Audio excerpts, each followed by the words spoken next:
Hello. Hi, Waswa. Hi, Sarah. Good morning. Yes, good morning. Good morning. Good to see you. Thank you so much for joining us today. Good morning, Natasha. How are you? Good morning. I'm very well. Thank you so much. I hope you're well. I'm well, thank you. Yeah. Good morning, Abdul. Yes, morning, Sarah. Pleasure being on call. Hope you're well. Looking forward to this conversation. I'm well, thank you. Same here. Looking forward to the discussion. All right. So we'll just give it a few minutes for the rest of the participants to join in, and then we'll kick off maybe at 5 minutes past 11. That's okay. Thank you.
All right. So I guess we'll start it off now because it's time, and we'll have the rest of the participants join in as we go. So good morning, everyone. Thank you, dear facilitators who are already on the call and our participants as well. Good morning, and I hope you're having a lovely Friday so far. My name is Natasha Otungachi. I am a Careers and Employability Officer. I work at Cavendish University, Uganda, and I am also your designated moderator for the Future of Work Career Essentials series. And today we have yet another session. And I'm happy to be moderating this conversation. I'm also looking forward to it. I'm pretty sure it's going to be very insightful because we have very experienced and knowledgeable facilitators already on the call. So we'll be getting right into it. Today we're going to be discussing data privacy and ethics, implications for the modern workforce. And before we get into that, the Career Essentials program is mostly a series that is organized by Bakash Media Foundation in partnership with the Innovation Village, targeting young professionals and graduates that are launching themselves into the work of world to just kind of prepare them as they get delivered into that world. So we speak about professional ethics, employability, but also entrepreneurship and innovation. And in the last 3 months, we've been mostly focusing on the aspect of future of work. So all our topics are tailored in that direction. And today we will be looking at what data privacy is, the ethics, and also how it plays into the future of work. So that is its implications on the modern workforce. And of course, we are honored to have Dr. Waiswa Abdul Salam, who is the head of legal and compliance at Uganda Communications Commission. And we also have Ms. Sarah Ahura, who is a risk analyst at NITA Uganda. They'll be diving deep into this topic and also telling us what exactly this is and some of the things that we need to look out for as we prepare for the future of work, but specifically within data privacy. So without taking any much more time, of course, you know how it always is when we have a male and female facilitator, we go by the principle of ladies first. So I'd like to take this honor to invite Ms. Sarah Ahura to take us through what is data privacy and ethics, and what are the implications for the modern workforce. What experiences have you had, and what are some of the things that we can look out for as young professionals? We will have a Q&A session after she has shared, or after the second facilitator. They will let us know what they prefer, also depending on how many questions we have. So please take note of your questions during the session, and then we will use both the mics and the chat section to put them across. Thank you so much. Over to you, Ms. Sarah. We would love to see you kindly if you're able to turn your camera on. Thank you. Very good morning. A very good morning to you all. I'm sorry, Natasha, I'm unable to turn my camera on, but at least I have a profile picture and the picture that you used over the flyer. I think those two would work. I'll try to be audible enough so the picture matches the voice.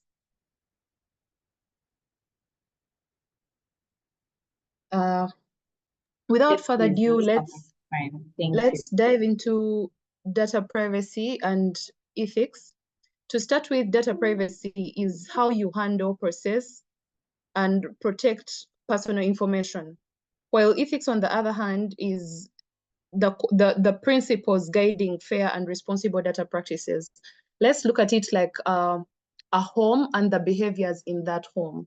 So data privacy in this case is the home, and the cultures, all the manners that they nurture in that particular home is the ethics. How important, you might wonder, how important is data privacy and ethics? Data privacy really works best on safeguarding individual rights, maintaining customer trust, ensuring legal compliancy, preventing data breaches, and fostering organizational efficiency, while helping organizations work against reputational damage. And then ethics, on the other hand, is important for enhancing transparency, accountability, innovation while supporting global and local compliance, because when we shall look into the legal frameworks, we shall realize that there are local frameworks that govern data privacy ethics and ethics in that particular country. We shall also look at the general principles, which are both local and which are followed both locally and internationally. Then ultimately they both contribute to public safety and overall welfare of the society.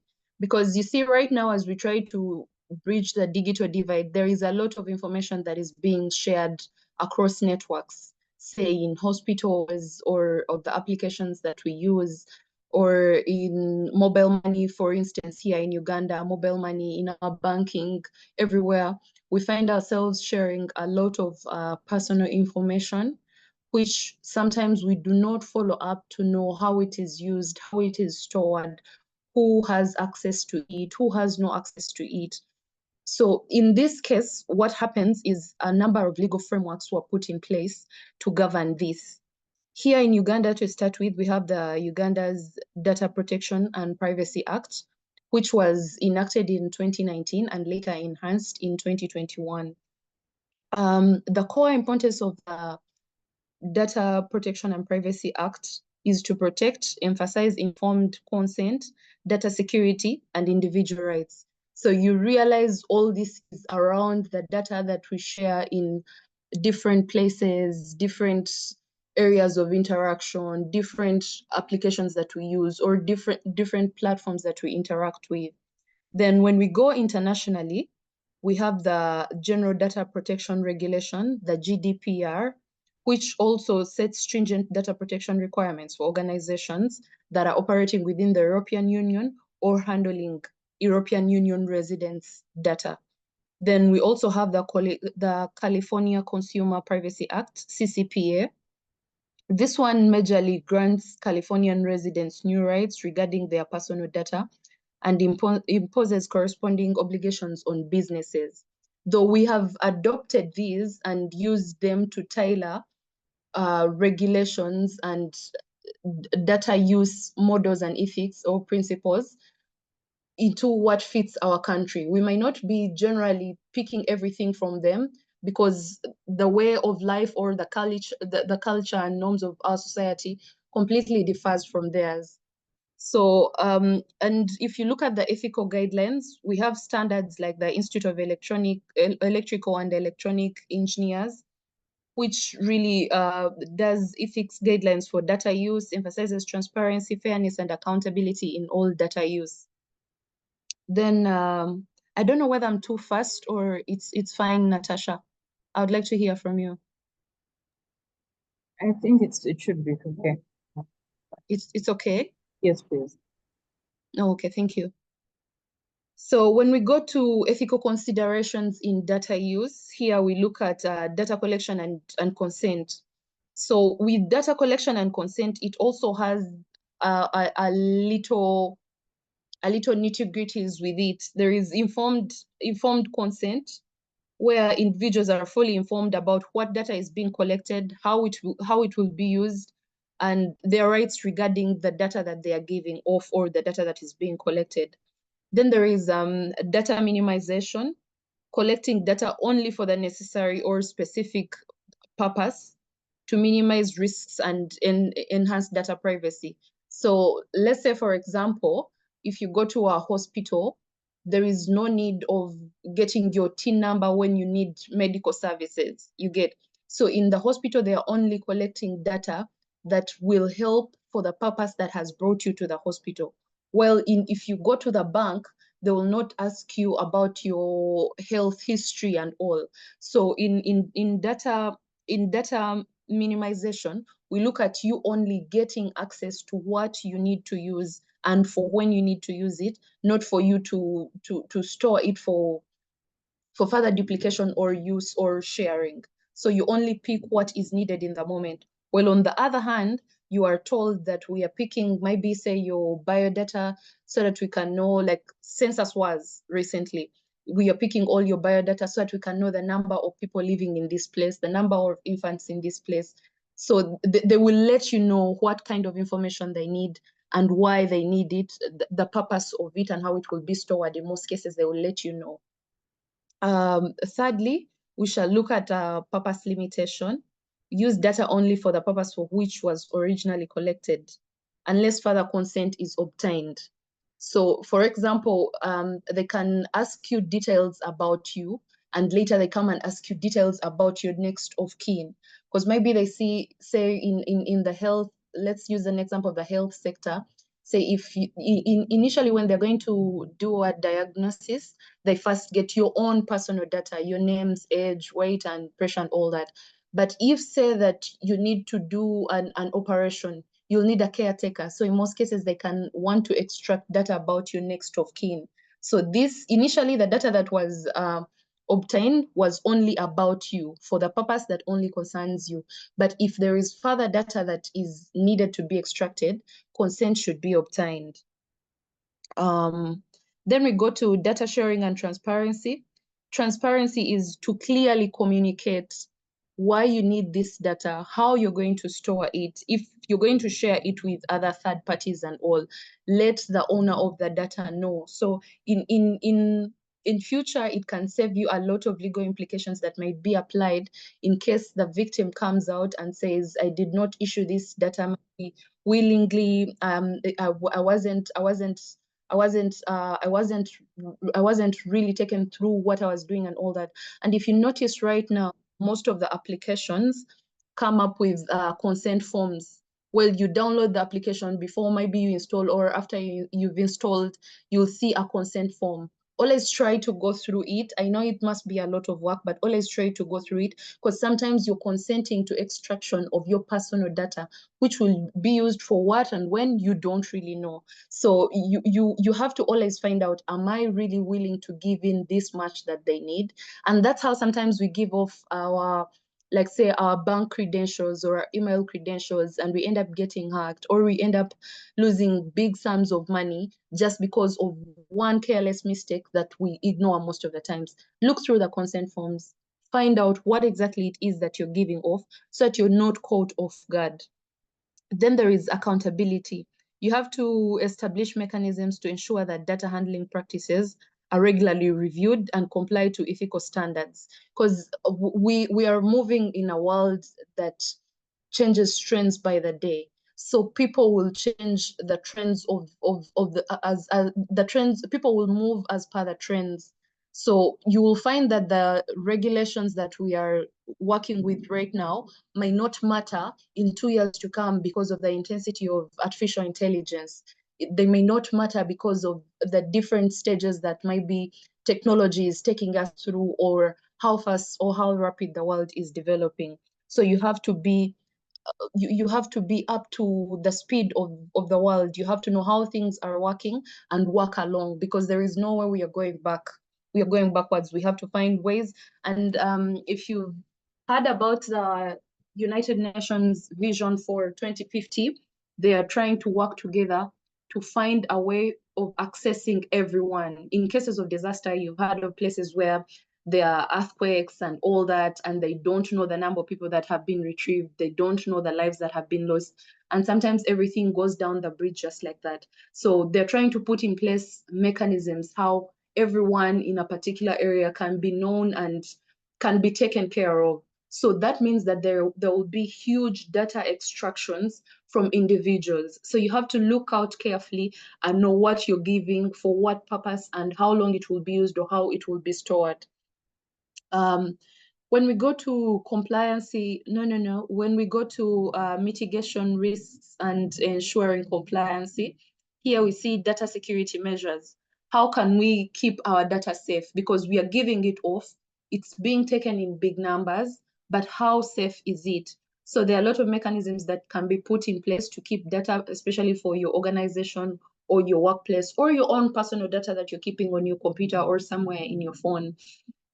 We look at encryption, end-to-end encryption. Like if you've noticed, WhatsApp has put in those end-to-end encryption for the messages, end-to-end encryption for the calls, to make sure that your data is safe. In case someone, say, tries to get into your WhatsApp, they will find it difficult, because it's very hard for you to have both keys of the communication. So that breaks the data stealing channel or the data enhancement or data encroaching channels. It really disturbs them so much. So you make sure that you have encryption implemented for both data in transit and data at rest.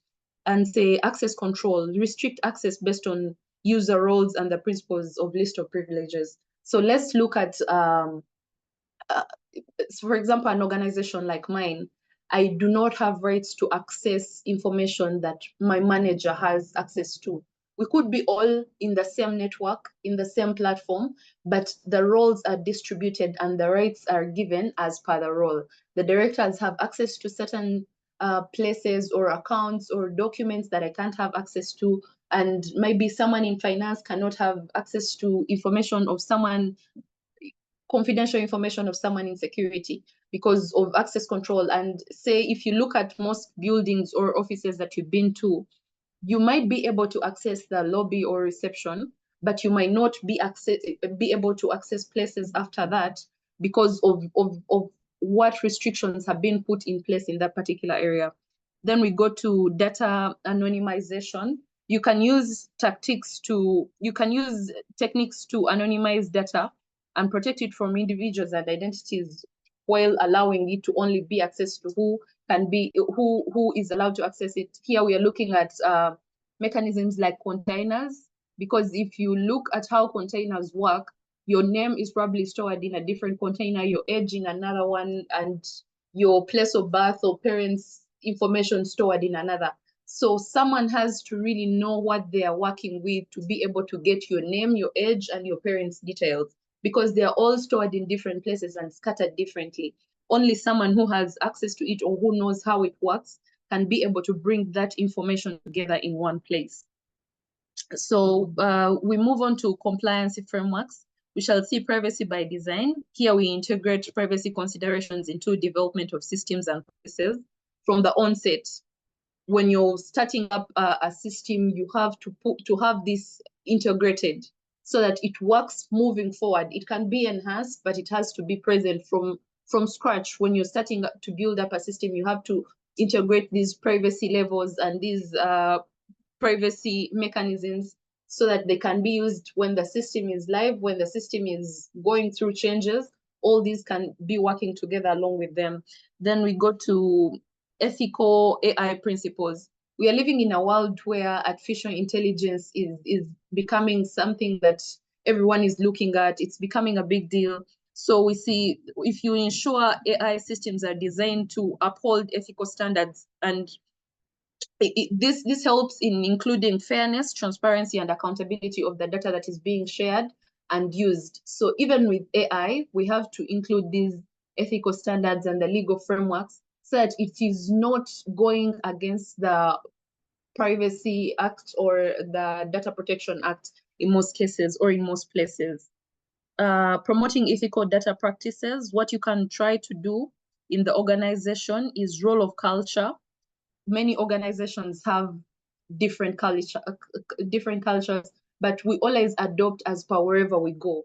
So if you are today in, say, Innovation Village, there is a culture in Innovation Village that is being followed. But if you come up to NITA, you will have to adopt to the NITA cultures. So if we put or integrate these data privacy and ethics principles into the cultures that the organizations are following, it would make so much ease and save us a lot, especially the risk of data loss and reputational damage.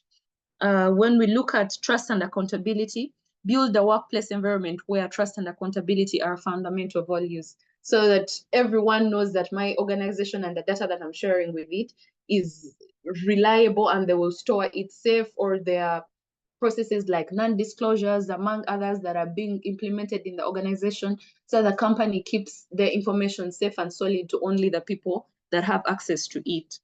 Then employee training and awareness.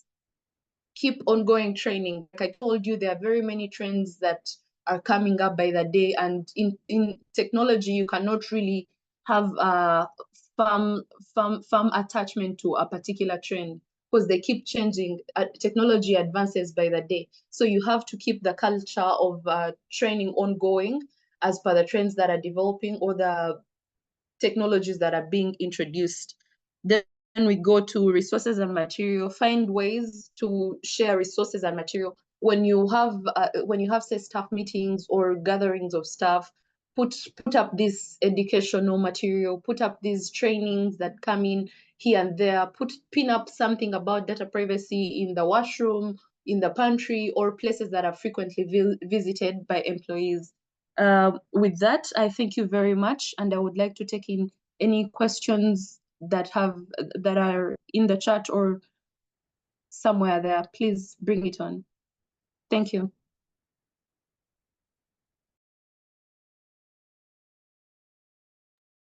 Thank you so much, Sarah. It has been very insightful.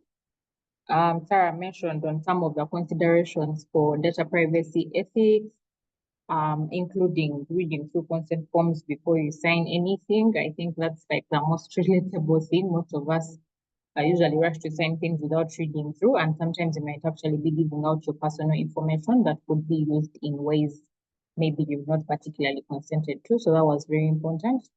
And a couple of other things, like awareness about data privacy concerns in any organization, depending on the culture.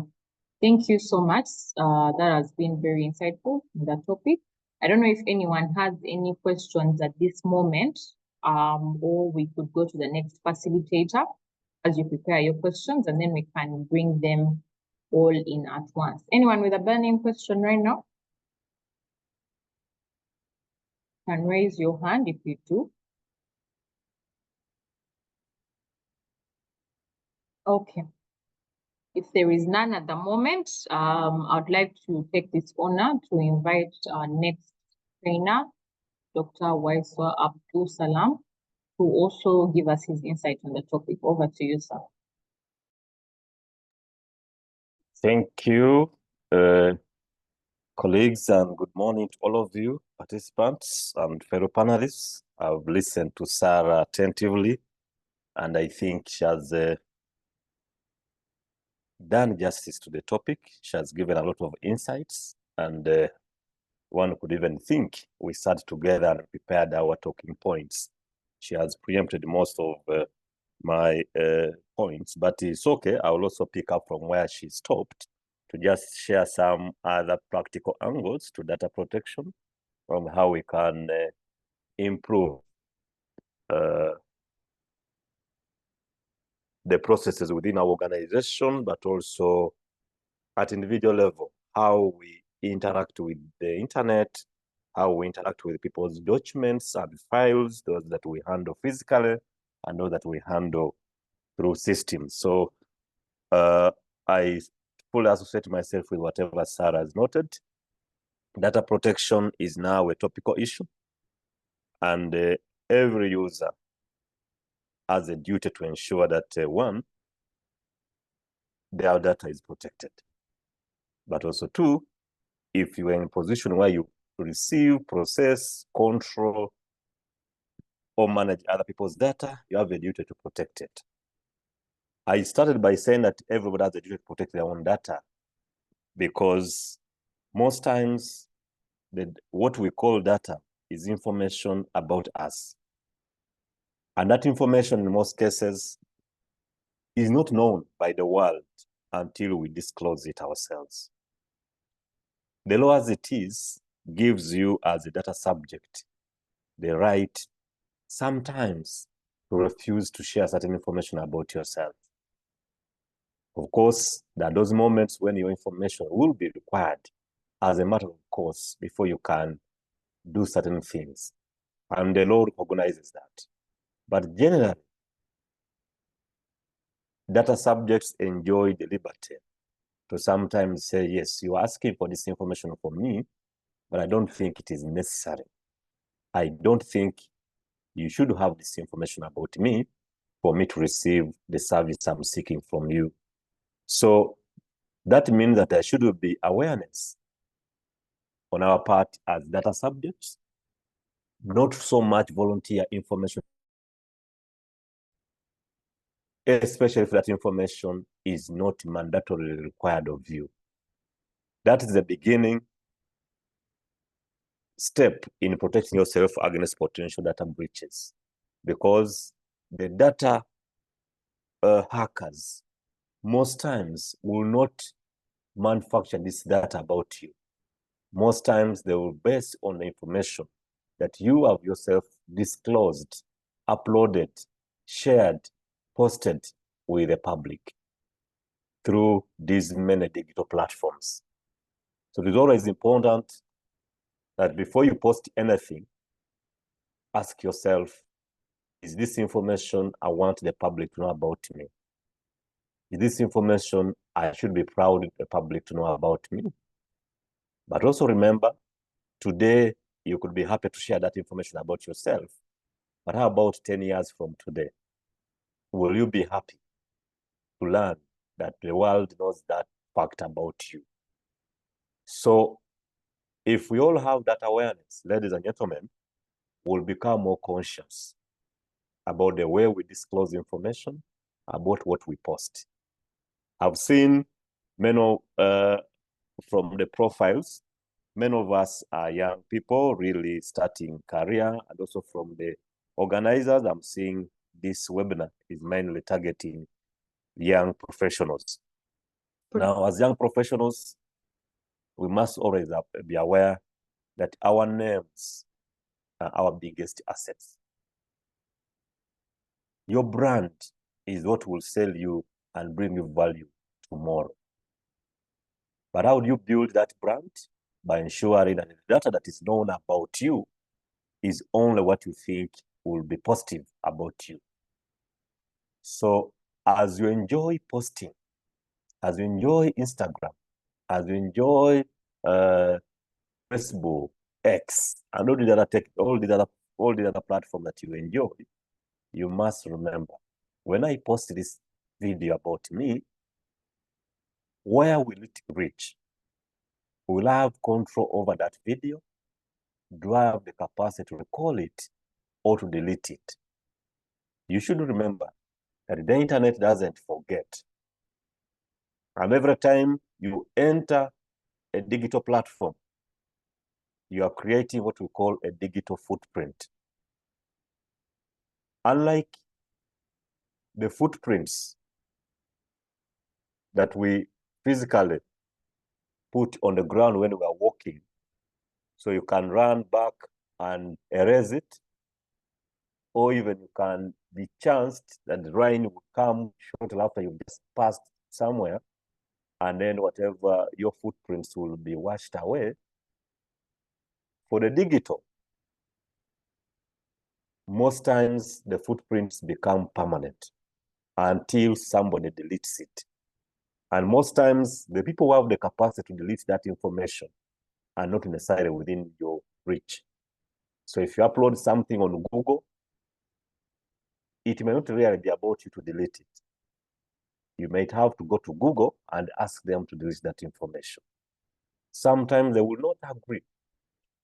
In some developed markets, there are principles that have emerged and rights, like what is commonly referred to as the right to be forgotten, which in Europe now is widely recognized as a right, that you can go to somebody who holds information about you and demand that they delete specific information about you that you think is no longer necessary to be known about you.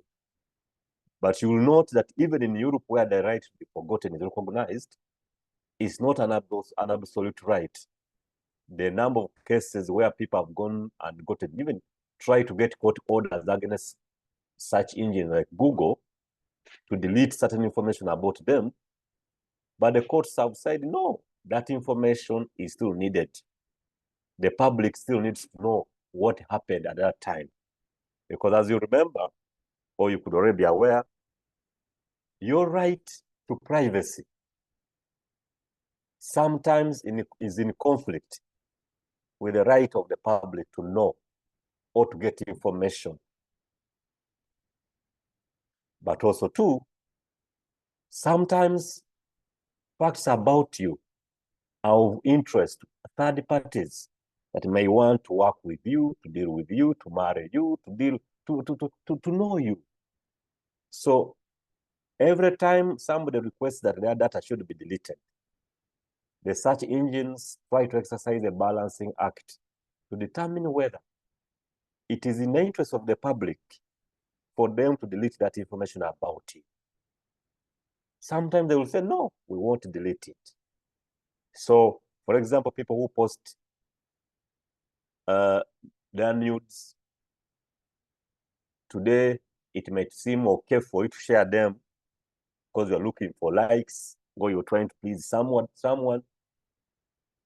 But 5 years later, you might not want those pictures to be seen by your husband, by your wife, by your workers, and or your bosses. You may want to delete it, but it may not necessarily be about you for those pictures to be pulled down. It is a very, very long process for you to get that information removed from the search engine. So because of that, it is important for us to remember that we hold the key to our data safety. If we let down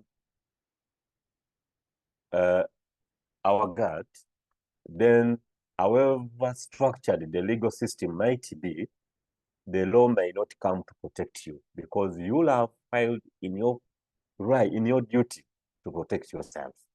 So just like you close your door before you sleep to protect yourself against thieves, robbers, or intruders, it's important that even for data, wherever you keep it, you protect it, you safeguard it, you make it inaccessible to people you don't want to see that information. And Sarah, in her submission, she had already mentioned a number of measures through which you can protect your data. She talked about passwords. Passwords are important because the password is like the key to a database. If you have your password or your PIN and you keep it to yourself, then most times third parties will not access the information, except if you posted it on the public platform. So it is important that you try to put passwords around your critical data. That even if somebody gets your laptop, they will need a password before they can open it. Even when they open the laptop, sometimes you could have some folders that you think contain sensitive information.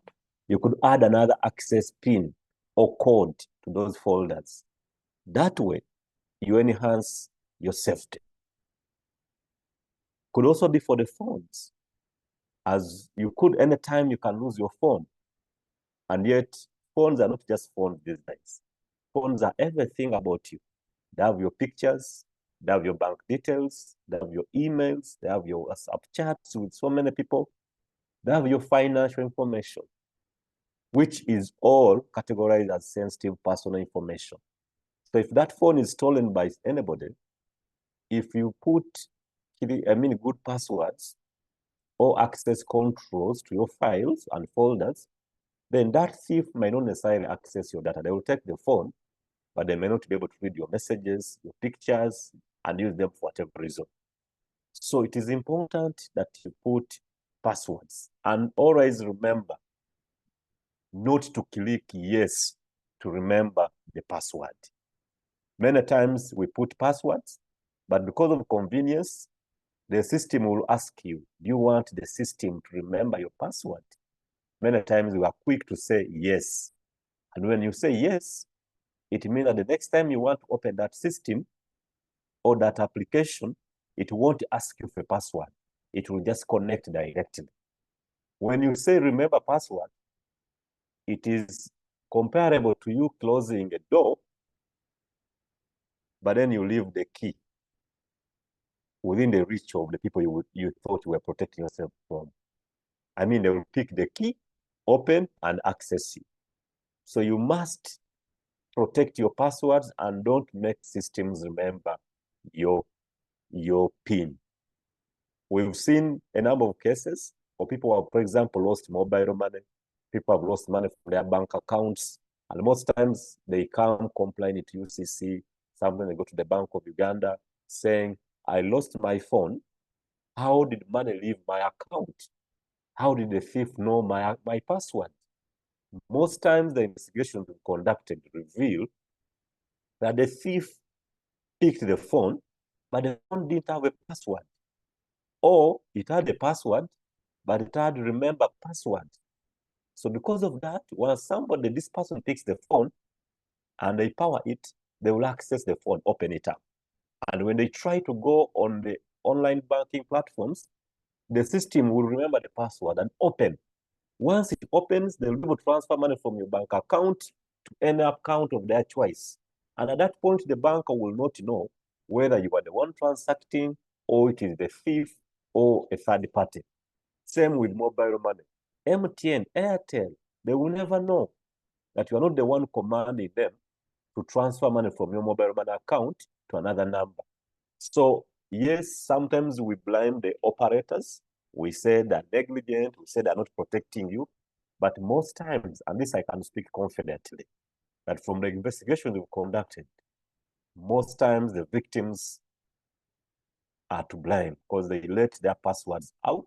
They let the systems remember the passwords. And when the incidents of theft or robbery occur to them, they don't notify the bankers for them to lock or block the accounts. So colleagues, it is important that we keep our passwords strong, but also private.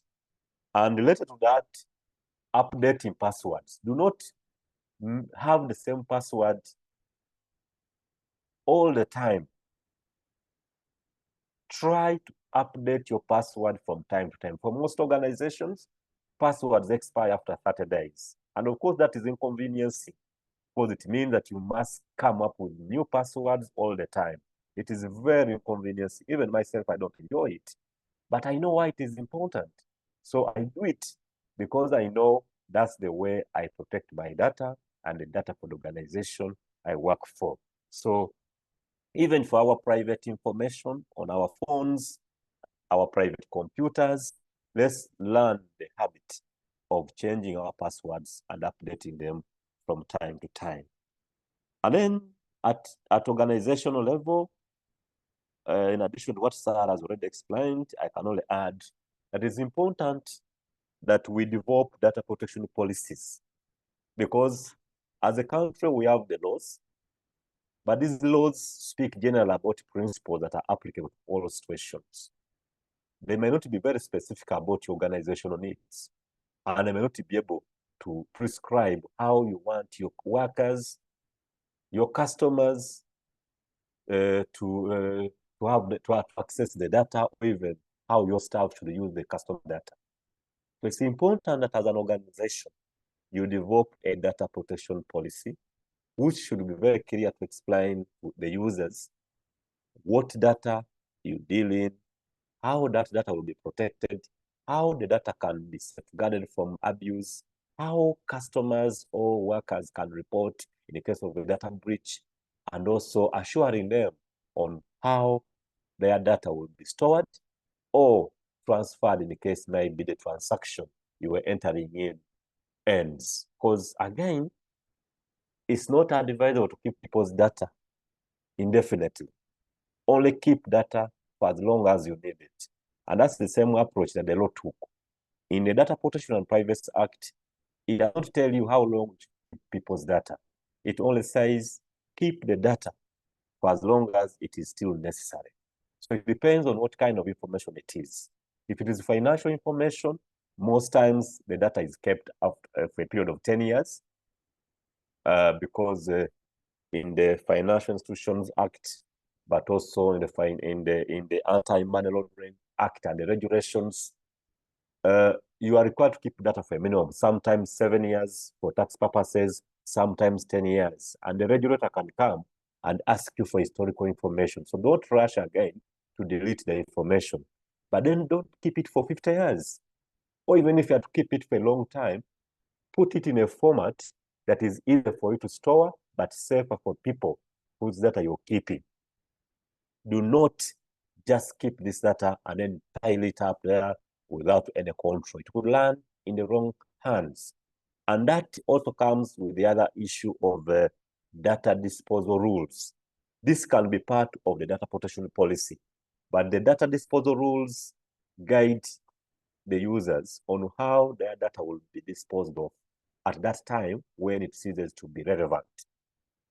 It is important to be clear on how that will be handled because it gives assurance to customers that their data will be safe in your hands. I mean, I imagine most of us have bought chapatis or mandazis or maize on the streets, and then they wrap it in a piece of paper. And sometimes you're shocked that the piece of paper that I've wrapped that kindazi or chapati in is actually somebody's medical record. It has even the person's name. It is somebody's exam. I have seen past people's answer sheets being used to wrap mandazis on the street. But this is not good. This is not good because the person who might come across that information might be one that the owner of that data may not have wished to access the information. I mean, for people who work, for example, in hospitals, literally every detail about somebody's health is private information, sensitive private information, which has a high obligation. Not everyone should know somebody's HIV status. Even for some people, even they are white is private. I mean, many of these ladies don't want people to know they are white. I mean, so if they come to the hospital and before they see the doctor, you get that preliminary information about their pressure, their weight, height, age. That is sensitive information. Do not just pick those pieces of paper and then sell them to mandas sellers on the street. That is sensitive information. So we must be careful, either as employers or as workers in our institutions or as employees. We must be careful to protect people's information. If you cannot protect the information, maybe digitally keep it, at least shred it. At least shred it, because when you shred it, they will just throw pieces of paper that cannot be linked to an individual. But the habit of sharing people's information as it came to you with all the details, the name, the location, the address, it is not right. Banks, people's bank statements, loan agreements, these are sometimes found on the streets. It's not right. And it could have been, people could have gotten away with this years ago, but now people are becoming very sensitive about their data, and we must be very, very careful in the way we deal with it. But also the issue of consent. Let me just try to emphasize the issue of consent. Because the data belongs to the subject, the law gives them the latitude to agree or not agree to sharing the information. But even when they agree, the law requires that the consent they give must be informed. You must have told them why you get the information, for what purpose. And so if you want to reuse that information for another purpose, the law requires that you should get their consent before you can reuse the information. And that is important. There is a case I can share with you of a lady called Naluvega Shadia. She was an employee of Starbucks International, I think in customer service. And as part of her job role, she would interface with customers, but also they would take pictures of customer service representatives as part of the company operations. Now, it so happened that this lady, I think they took part some of her pictures and videos when she was wearing Starbucks' t-shirts and other attire. And one morning, she just saw herself on billboards, on flyers, on online digital marketing, details about Starbucks with her picture. And at first, she was okay about it until she was terminated for other reasons. Upon termination, they continued using her pictures. And when she told Starbucks to stop sharing her pictures, or making up pictures part of their marketing information. Starbucks refused. So she decided to go to court. And in that case, the judge had the occasion to explain the rights of a data subject in that photo. There was a question as to whether a photo is data that is protected, whether it is proprietary, and whether there can be any breach if somebody uses somebody's picture for a purpose for which they did get it. Of course, your guess is as good as mine. A picture is personal identifying more than anything else. So you cannot play around with somebody's photo. And if I give you my photo for one purpose and you use it for marketing, I mean, in the social media adverts, in TV ads, that is not the purpose for which I could have given that picture, even if I'm your employee. And indeed, in court, after hearing the evidence by both parties, the judge found that actually Starbucks had breached this lady's rights when they shared and used her pictures for marketing purposes, which was not part of the reason why the picture had been, why her photos had been taken at the time when she gave consent. And unfortunately, she did not demonstrate what specific financial losses she suffered as a result of the pictures appearing on the billboards. So she was only given damages of 5 million. But the manner aside, the case emphasizes the fact that people must respect other people's data and their rights. And when people are getting consent, you should be able to tell them why the consent is being given and pay them if at all you must pay them. There's another case of Onanga Christopher and others versus Roofings. It is also related almost to that. These are people who went to Nambole, they participated in a sports gala, they were taking pictures and videos of the sports activities. And later on, they found themselves also featuring in TV adverts and on billboards promoting roofings. So of course the argument was, we participated in the sports gala, but did we consent to our pictures and videos being included in the adverts? Unfortunately for them, the consent form had a proviso that gave roofings and the organizers, Talent Africa, the right to use the photos of the participants in any marketing activities, and had even been given 150,000 as consideration for them to participate in the sports gala. So after looking at all the evidence, Justice Sekana ruled that yes, whereas the sportsmen had the right in their pictures, there was evidence that the consent form they had signed included an understanding that their pictures and videos could be used for marketing purposes. So because of that, there was no breach. And indeed, in that case of roofings, the judge did not find roofings to have breached any law because the consent had been obtained, even if the money they received, in their view, was less than what they deserved for such a marketing strategy. But the most important point here is that as employers, as people running businesses, be careful in the way you structure your consent forms, but also adequately inform the people whose data you're receiving before you use it. Now, as I wind up, I know time is running. I just want also to emphasize the issue about data of children. We should all note that the law puts a lot of emphasis on protection of children's data.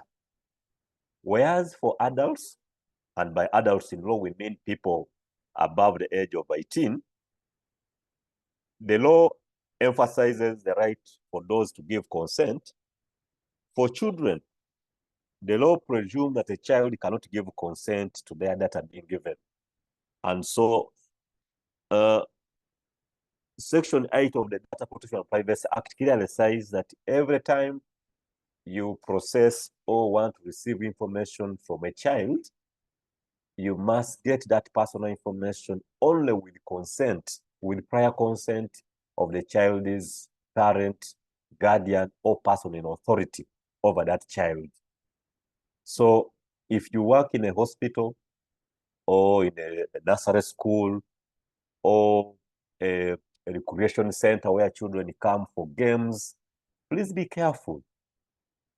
As you admit those children and you take their pictures, be careful to ensure that the entry form includes the clause that allows the guardian who has brought those children or the parent consent to you using the child's information in any other activities. Because if you don't, that child can easily sue you as a data processor or data controller if you are seen to have received information about a child without getting consent from their parents or guardians. I think that is what I can. Maybe one other thing that is personal that I can add is the fact that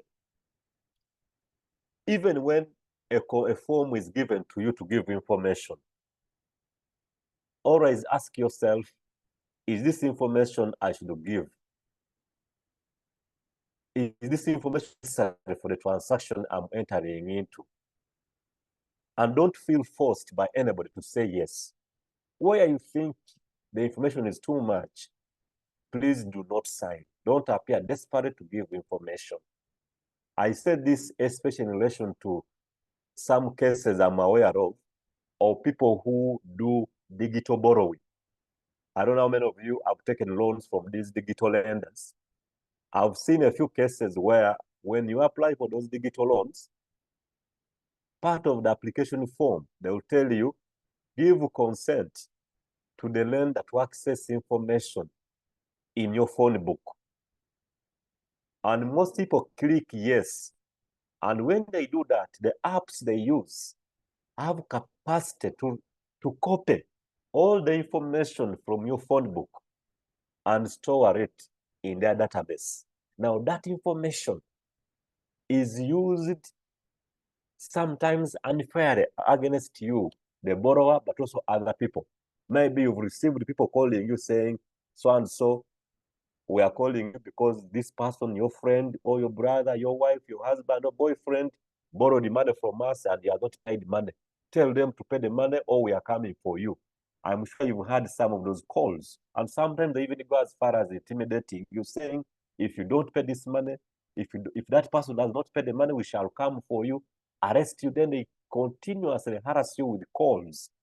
People have come to us as UCC complaining about some of those transactions. But unfortunately, many times when you investigate, you discover at the point of loan application, the loan applicant consented and they willing handed over their phone book to the borrowers. And now in our mind, the question is, as a borrower, should you be too desperate to disclose all such information, including handing over your entire phone book to third parties that you might not be very much aware of? So colleagues, let us all become conscious, become aware, and remember that not government, not the police, not the regulators will protect you against data breaches. They will only protect you if you are conscious, if you've taken the first step to safeguard your data. But if you let down the gates into your data safe, then certainly by the time you complain to police, by the time you complain to government, it might be too late. Your pictures could be all over, your information could be everywhere, and that could be used against you. And then for those of you who are looking for jobs, the young ones especially, be careful about what you post on your social media handles, because that information you post on your social media handles can be used against you in the future. There are so many employers these days who, as part of that due diligence, when you apply for a job or they call you for an interview, they will put your name in Google and they'll search about you. Now, sometimes they'll find comments that you could have made on your social media handles. Some of the comments could indicate that, one, you're a very reckless person. Some of them could show that you were a drunkard. Some of them could show that you are not ethically upright. Some of them could show that when you were in school, you were not serious, or that you were sacked for some bad reason. You were fighting for a husband, for a man in office. You were fighting for a woman in office. That's why you were terminated. That information makes you less competitive in a work environment.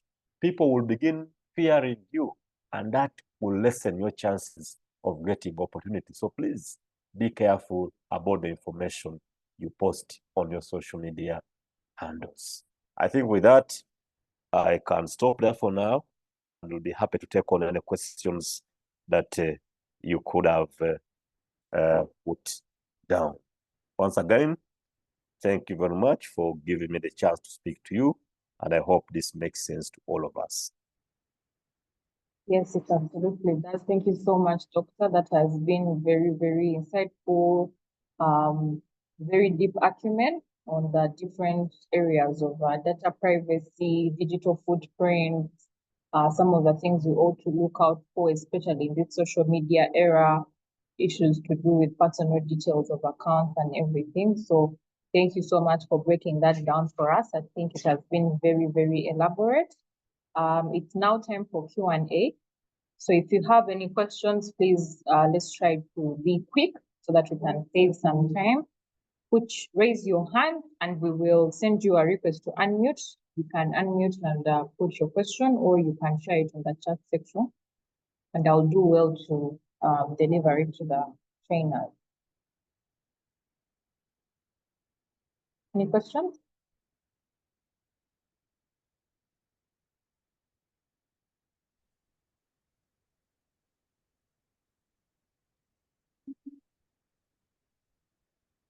Yes, Ivan. Hello, Natasha. Can you hear me? Yes, please. We can hear you loud and clear. All right. Good morning to you all. And thank you so much, our dear trainers today, Mr. Waiso and Madam Sarah from NITA, Uganda. Thank you so much for making time to join us this morning and for your insightful discussions about data privacy and protection. Mine are two questions majorly. One is about the growing habit of hackers that are really a big threat to our data and to our accounts. Mr. White has said it so well and gave us guidelines on how to really avoid it. But if maybe I could understand more on how we can really keep our data so safe from these hackers who are making it a habit to really easily access our Google accounts and our social media handles to access really this sensitive information about us. Then another thing is how can we improve our data over time, or how do you stay updated with the changes in the data privacy? Yeah, if you also could help us understand that about that. Then lastly, maybe I think Sarah would kindly maybe respond to this is the measures that can help us to protect data from unauthorized access or links. You go to places where there's Wi-Fi or network, the wireless internet, and you really want to log in, or in another country, but that access also, that when you really log in, the people in that area, or the people, that internet can access all your entire information or your entire data in your system, which is really not good. So how can really, what measures we put in place to protect our data from that authorized access? Yes, I think for now you can stop here. Ivan? Yes. I hope you had me Yes, well, we Tasha. got your question, Isaac. I hope that trainers took note of them. Yes, Ivan. Yes, yes, thank you, Natasha. Thank you, our presenters, for that wonderful presentation. Now, mine is a question. I think in January this year, there's a forum somewhere in Switzerland, the World Economic Forum, and they published a global risks report sharing the top 10 risks that I don't know, citizens of the globe are facing. Of course, they shared things like extreme weather, interstate armed conflict, lack of economic opportunity, but more particular to this meeting is the issue of AI-generated mis and disinformation. 2024 is an election year. We are having elections in November. In the US, we've had elections in Russia. The UK has just had elections. So it's an election year, especially in the most populous nations of the world. So my question is to Madame Sarah, I think. She hinted a lot more on, she tried to hint on the issue of AI and data privacy. I mean, even our neighbors down here to the southwest are having an election this month, and among the accusations is that one of the contenders is using AI to manipulate things. So my question is, can she shed more light on AI and data privacy, and in specific with the outcomes of things like general elections in countries? Thank you.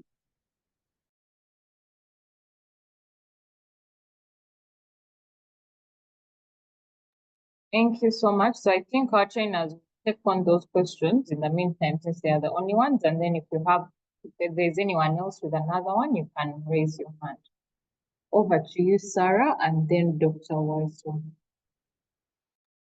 Okay, thank you so much, Natasha, Isaac, and Ivan. I appreciate your questions. I will start with Ivan, then downwards to Isaac. So Ivan, I think at some point I talked about ethical AI principles. You see like how you submit your coursework to your lecturer, and you've used many of these AI plugs like ChatGPT, Meta Ask, something like that.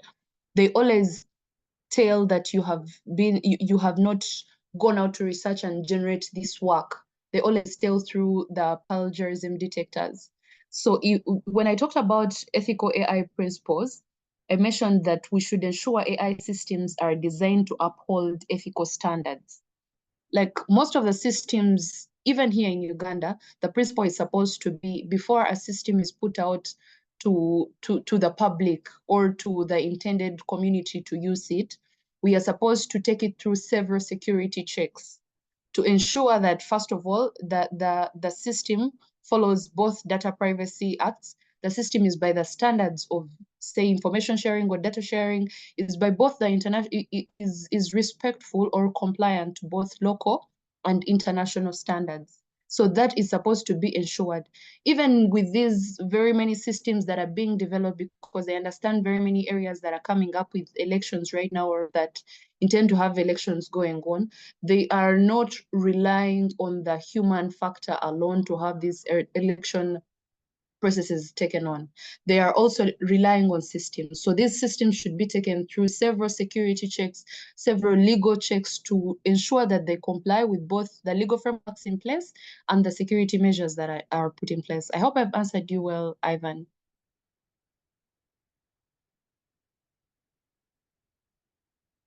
Okay, thank you. I see a thumbs up. Then when we go to Isaac, Isaac, you see, as the trends change, as technology grows, as technology advances, we have to be more and more vigilant. Because I always say that our weakest link is our biggest strength. And you see, in every organization, the weakest link are the humans.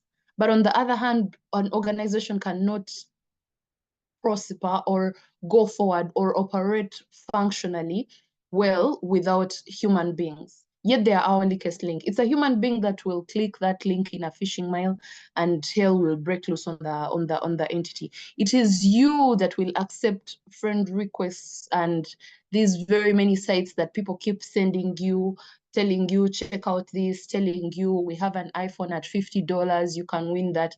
It is you that goes into this and you see these exciting offers through social engineering, phishing, and all the other mechanisms that threats and viruses are being spread among the societies. It's us who go forward and click onto these things. But the biggest and the biggest push and most emphasis when you look at cybersecurity is exerted on awareness, because we only fight what we know. Most times I do not even blame people, because you see a lot of people have had access to smartphones, to internet and all, and they do not have prior knowledge on usage. They do not have prior knowledge on the advancement or the change in technology. They do not have that. That's why you see some people be struggling, telling you, my WhatsApp is not working, my WhatsApp is not functional anymore. Yet when you try to open the application, it clearly tells you download the latest version of WhatsApp.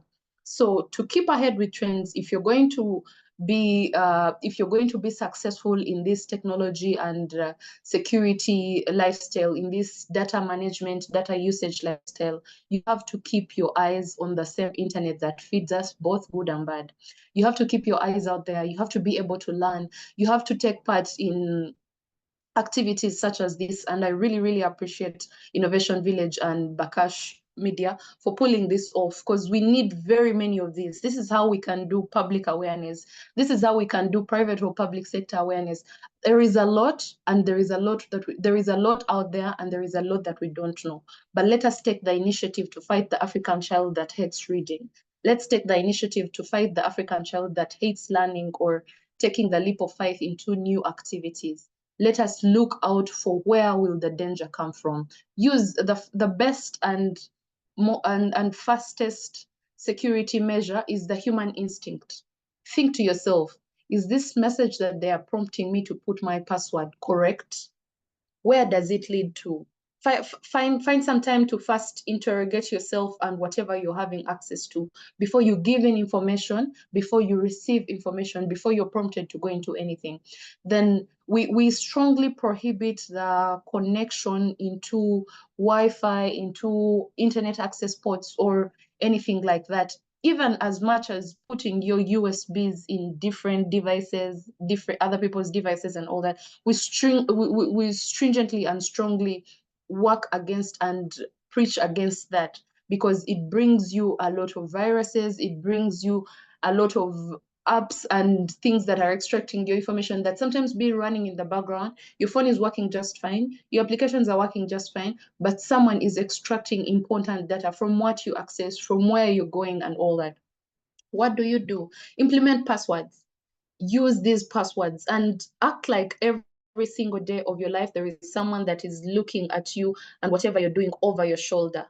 So if I feel like this password of my phone or application X has been around for so long, how about I change it? How about I get something that cannot be easily cracked? Because most times if you're a mother or a parent, you go forward to use your child's name, which you always tell us, oh, my son John, my daughter Sarah, and all this. So we add 1 + 1. When were they born? When were you born? Where are you born? What are your parents' name? What's your favorite pet?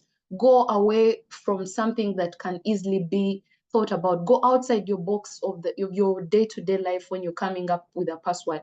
Think like a thief to catch a thief. I think I've answered whatever was put to my side. Thank you so much, Sarah. Thank you. Over to you, Dr. Waifu. Thank you, participants, for the questions and feedback you're sharing. I think Sarah has answered most of the questions, but on the one on hackers, the same tricks apply. Hackers capitalize on the weaknesses we exhibit in the way we use our digital digital tools, but also the footprints we leave. Most times they do what is called social engineering.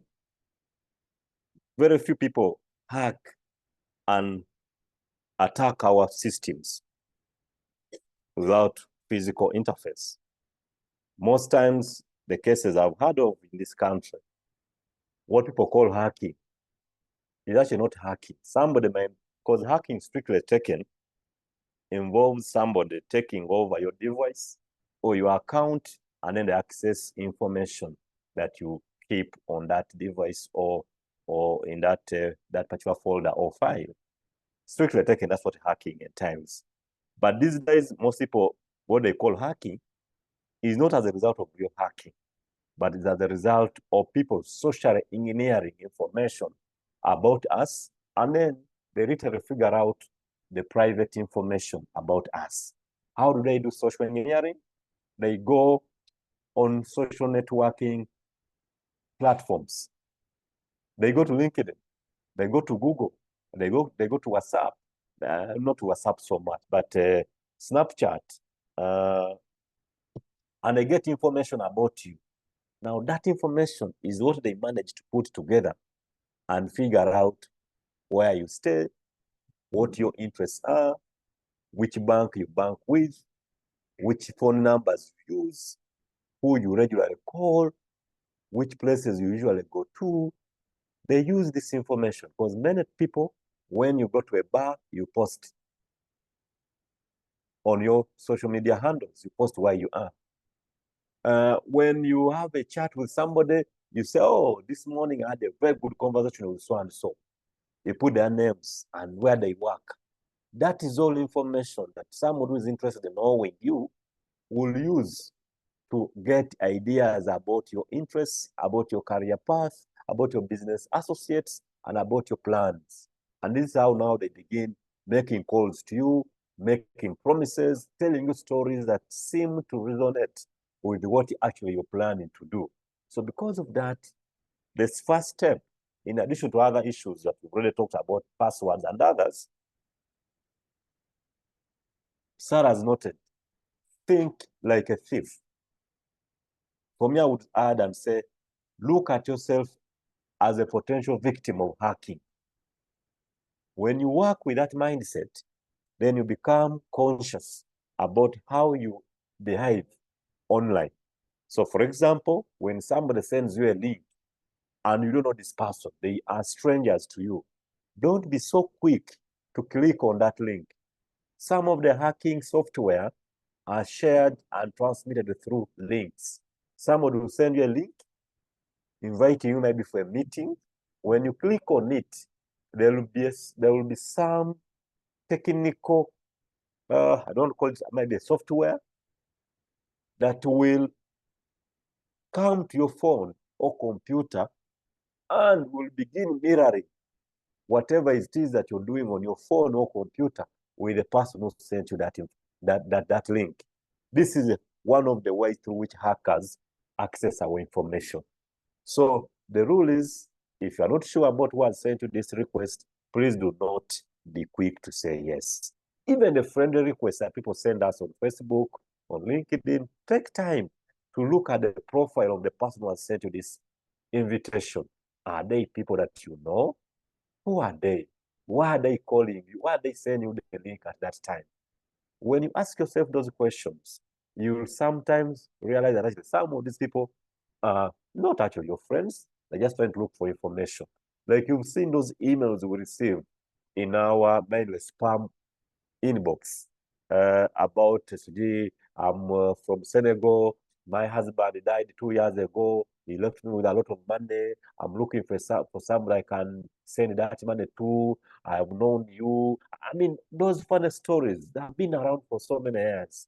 But I'm surprised that up to today, people lose money through such common tricks. But if we are all careful, we can avoid it. Then, two, if this person has sent you a link, begins asking you information that you consider sensitive, they ask you for your bank account number, they ask you for your Visa card those numbers that they call those numbers that are written on your Visa cards. Don't be quick to put that information, because when you do, you are opening your gates. People will come in, and that's how your information will go all over. They will access your private information. So my brother, I cannot possibly exhaust all the measures, but all I can say is that hacking is real. We are all exposed to that risk. We just have to become alert, aware, and always be cautious as we deal with people online. And then just an additional comment on the issue of AI generated disinformation.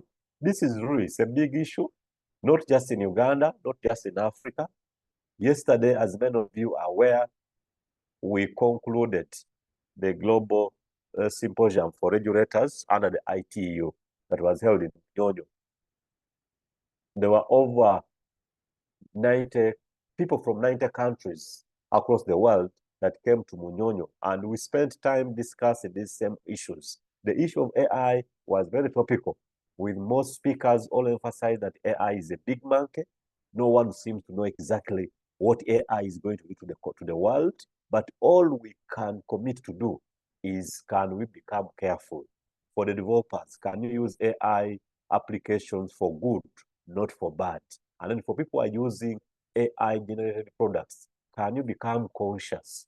Can you begin doubting what you receive and try to verify it before you believe it? So for AI-generated information, most times, if you use basic technical IT skills, you can know that actually this video is not genuine. It was either patched up, they picked information from somewhere. But most people are gullible. They receive information, they take it as it is. But AI is indeed a big risk to all of us. But the assurance I can give you is that governments are not seated. They are thinking about models through which they can better regulate the use of AI, so that it can become a good innovation and not a disastrous one, as sometimes it turns out to be. And in Uganda, with the Computer Misuse Act, as recently amended in 2022, the number of provisions in there which can be used to actually punish whoever generates information and spreads it maliciously against anybody. If they are caught, they can be reprimanded, and the penalties are quite stringent. And we have capabilities as government institutions to many times investigate and even identify the people who could have posted this information or created it. Haven't you seen police lately arresting so many people who post these videos online, and I think they will go unnoticed? It's no longer easy for you to just disappear. You saw these boys who are at UICT who are talking about how they steal people's phones and they sell them. I mean, it just took police a few hours for them to be arrested. You saw this boy who was busy abusing Kawaka online. He thought he was immune and from the reach of security agencies. But with digital platforms, you can never say I'm immune. It's just a question of time. You'll be got, and once you're got, the laws are quite strict. You will be reprimanded. So I keep advising people, use computers, use these systems for good, not for bad. Because if you use them for bad, it's not sustainable. In a matter of time, you'll be got and you pay the price for your inaction. Thank you very much.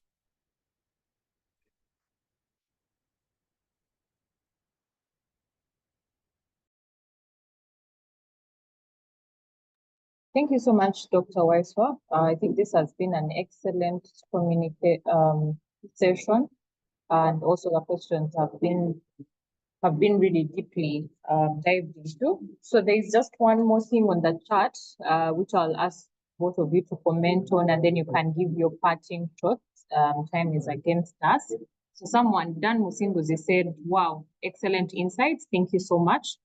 He has heard that a second-hand phone can be risky, and because second-hand phones might have spy apps installed on them, and these spy apps could possibly monitor and reveal activities on the phone, including passwords. So usually to mitigate this risk, it's recommended to perform a factory reset on the phone. So he wanted to know what your thoughts are on this issue. So maybe you could comment on this, Sarah, and give your parting thoughts, and then we'll have Dr. Weiss as well. Thank you very much, Dan Musinguzi. I totally agree with you. Always, when you get a device from another person and it ceases to belong to them and belongs to you, please make sure you start it from scratch. Reset everything, like everything completely. Because whatever is done on that device, you'll be held accountable, even when it has gone through, say, 3-4 human beings. But for as long as errors or crimes are committed on that phone and the device still holds your data, you'll be held accountable for that. So reset devices that you get, phones, laptop, wherever it is, reset it and have a fresh start so that whatever is in there belongs to you, and whatever is in there that is harmful, you're sure it has been removed off doing a factory reset. I hope that answers you well, Dan. Then thank you very much, Natasha, and the entire team of Innovation Village and Bakash Media.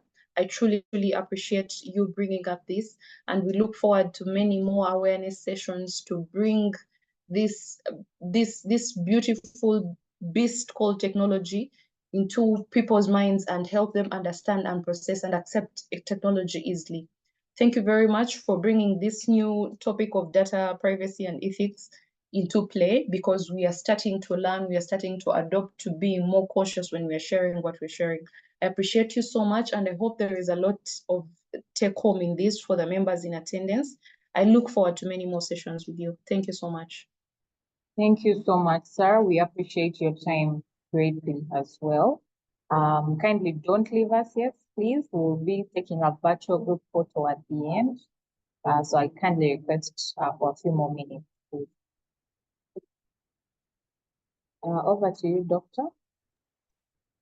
Thank you, colleagues. Once again, just on the issue of second-hand devices, in addition to what Sarah has already stated, I just want to guide also that whenever you acquire a second-hand device, if you bought it, please keep a receipt. Insist on having a receipt from the person who has sold it to you, because just know that anytime you could be asked to account for the history of that device. And the only thing that will easily come to your rescue is if you can prove that for you acquired it at a particular time, and therefore you are not answerable for how it was used before it came to you.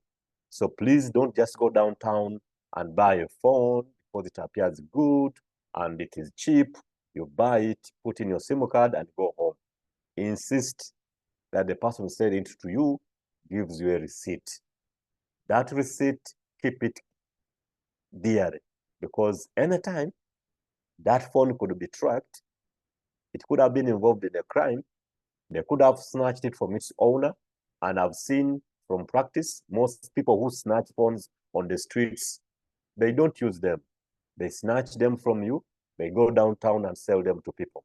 Now, many times when phones are being tracked, it will not be seen until it is on the network. So the thieves will not put a SIM card, because they know once you put a SIM card, it will be monitored and they will be able to track it. But now you who goes and buys it, because you are innocent, you buy and put your SIM card. A few days later, they will come and arrest you because of that phone. And by the time you will prove that you were not the one who stole the phone, you could have spent some days in prison or in police cells, or even spent a lot of money. So please be careful, keep a receipt. And if you can, avoid buying second-hand phones. I know you're going to tell me we are all saving some money. Yes, I know. But if you can't afford a particular brand of a new phone, look for one that you can afford at that time for the amount of money you have. There is a phone for whatever budget you have. Don't be quick to buy second-hand phones. Many of these have not been gotten through the right channels, unless you know the person selling it to you well. That is my advice to you, colleagues, on this issue. But yes, the issue of factory setting helps a lot also, because most times we erase whatever apps that they could have installed on the device that could maybe track the phone or end up stealing your information from the phone. It's one of those recommended actions. Now, I think that answers the question. Now, my parting shot also will just be to thank you, Bakash Media, Innovation Village, again, for giving us this chance. Many times that people work in these institutions, we see so many things happen in the market, but sometimes we lack the opportunity to share what we know with the nation, with the public, with the people who need this information. So every time we get a chance to come and speak to people like you, we are honored, and that's why we keep encouraging you not to get tired. Reach out to us, just give us some bit of notice. Most times we'll be at your service to participate in these topical discussions. To the rest of you, the participants, continue looking for information about AI, information about data protection, ethics. There's a lot of information online. Use your digital tools to read, to study, and understand these things. These things are not meant for just IT experts. I'm not an IT expert. I'm a lawyer. But because of the work I do, I've learned so many things about IT processes and forensics. So even you, do not say this is only for forensic experts, for IT experts. All of us can become experts, especially in this digital era where you can learn, read, and become a master at anything. So I just want to encourage you to do that.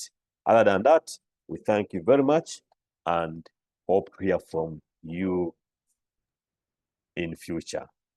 God bless you. Thank you. God bless you too, Doctor. God bless you, Sarah. Thank you so much for sharing your wisdom with us this morning and for giving us all these brilliant insights about data privacy and ethics. I think this has been a very eye-opening session for us, and we will be more vigilant going forward regarding anything that has to do with data and personal information. So right about now, we're going to do a small poll. The polls usually help us to just gather some feedback from our participants regarding how the session has been, to enable us to continue to curate conversations that are relevant to your needs. So in a few minutes, I'm going to pop up a poll on your screen. Kindly take just half a minute to fill in your opinions regarding this, and we'll appreciate your feedback very much. And as we do that, I'll kindly request those who are able to turn their cameras on to do so, as we will also be taking a virtual photo right after the poll has been completed. So those who are able to, please turn your cameras on. The poll has been launched. It's on your screen right now, so you can just quickly fill those in. There are only 4 questions, so that should take about half a minute or even less. Thank you.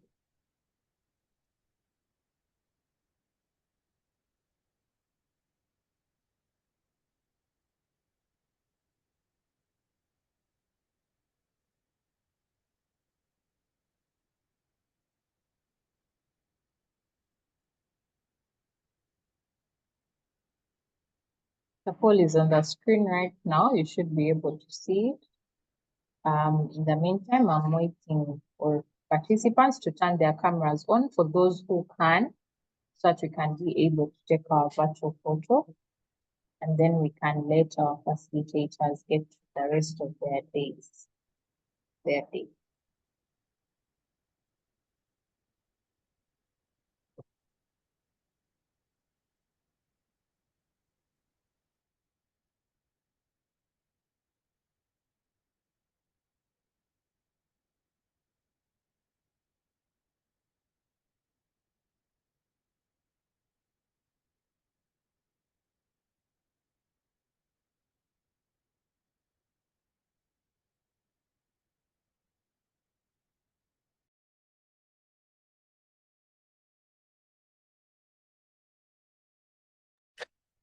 Sasha, you're muted. So sorry, I was saying just a few more responses on the poll as we wait for some more cameras to come on. Then we'll start.